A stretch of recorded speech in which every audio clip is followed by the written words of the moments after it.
Hi, welcome to TheChristianBeat.org. I'm Deborah Evans Price, and I'd like to welcome our special guest, Duane Allen of the Oak Ridge Boys.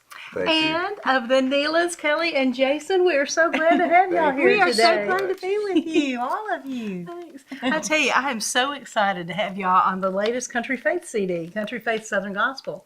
And this kind of, y'all probably know, but the Country Faith thing kind of started about 5 or 6 years ago with a book called Country Faith that we did that featured 56 artists, including the Oak Ridge Boys, country artists talking about their favorite scriptures and why it meant so much to them.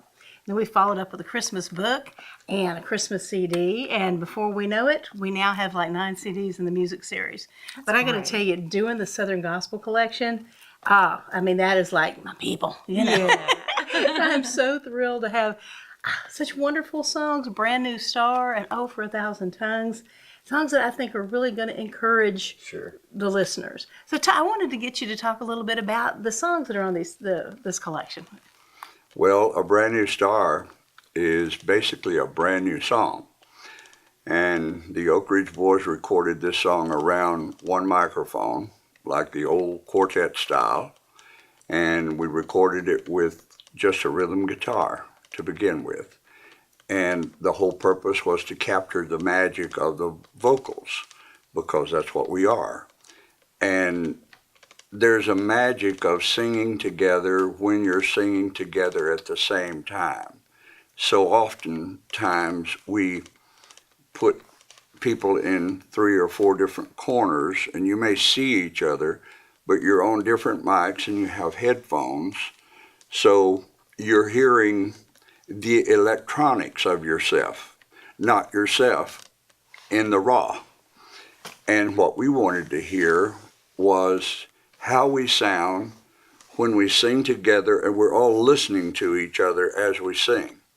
So when we cut Brand New Star and we got into the mixing process, I was a little loud on one particular phrase, and I said to the engineer, would you please turn me down a little bit? And she turned around and said, you're all on one mic.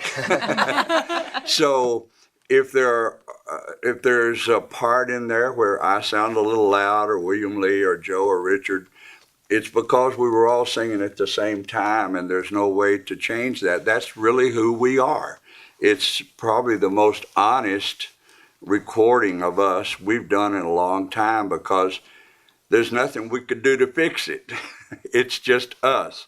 And as a group, we've never really touted that we are a close harmony group, like getting in, real close together. We're more like 4 Peterbilt trucks headed right down the interstate right toward you. And we're high energy. And we wanted to capture that and put it down where people could hear us like they see us in person.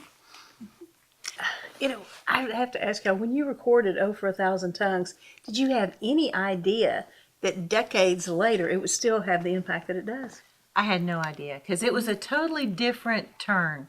You know, we'd recorded songs like The Sun's Coming Up and Come Morning, and David and Lisa Binion sent us 2 songs at the same time. They sent us Oh for a Thousand Tongues and We Shall Behold the King. Well, I really thought We Shall Behold the King would be the bigger song, you know.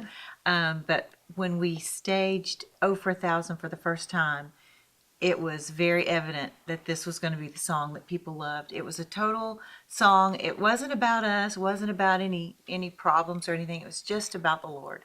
Mm-hmm. And how when you're going through these things, when you just put your mind on Him and begin to praise Him, all the other things seem to fade away. Yeah. The group first started as the Georgia Clodhoppers in 1943, the year I was born. And they worked mainly out of Knoxville, Tennessee, on a midday show there with Archie Campbell and Chet Atkins. In fact, Chet Atkins was a member of the first Georgia Clodhoppers. He is alumni of the Oak Ridge Boys. And they would be called from that noonday show to nearby Oak Ridge, Tennessee, to sing at the plant. The people were sequestered there, over 6,000 people, separating the atoms for the atomic bomb. And on Saturdays, they would have family day. and they would invite different acts to come in and sing. They invited the Georgia Clodhoppers to come so many times that they started calling them their Oak Ridge Quartet. And it was during the war, so people were looking for something to cling to. And so they asked for songs of faith. So the Clodhoppers started adding gospel songs. They were a hillbilly and comedy group at that time. And they started adding songs of faith. And after the war ended, that group moved to Nashville, started the all-night gospel singings at the Ryman Auditorium.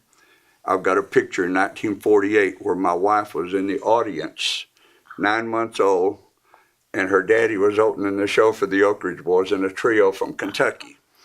And Grant Turner was there, the MC, and all the gospel, the Grand Ole Opry stars were there too. But that was in November of 1948.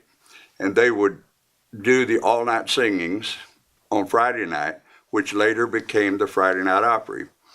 And they would go out and sing in concerts during the week. They would open their show as the Georgia Clodhoppers and do hillbilly and comedy songs. And they'd go change clothes into suits and ties and come back out and sing gospel songs as the Oak Ridge Quartet. Of course, my father started our group. He started with the Friendly Five, and then the Homeland Harmony Quartet, and then I believe he went to the Lefevres, where he spent 20 years of his life. And when they all retired, he brought me in, and he brought Janet Paschal in, and Rodney Swain, and we became the Rex Nelon Singers. Nobody knew who we were. I mean, we went for a year or so, and it said the Rex Nelon Singers, formerly the Lefevres. And I noticed that the Florida Boys were on here. Les Beasley probably helped us go into a bigger audience quicker than anybody. He put us on the Gospel Singing Jubilee, and we were on there every Sunday morning. And so instead of just being this no-name group, he helped us become nationwide, because we would be in a hotel on Sunday getting ready to go sing somewhere, and all the maids all the way down the hall, you could hear Jubilee, Jubilee, the whole way down.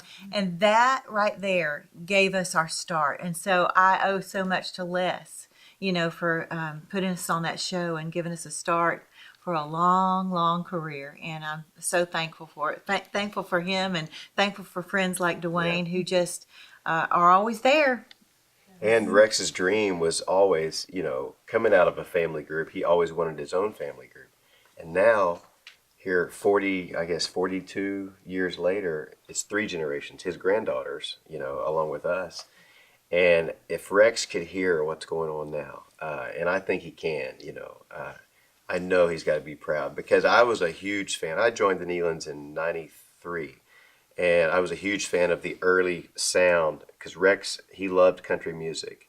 And a lot of those songs that he recorded in those days, he was playing guitar. I mean, he was the gospel Johnny Cash to me. I just thought it was, he would sing songs like I Am a Seeker and stuff like that, And he had such a great melody to his voice.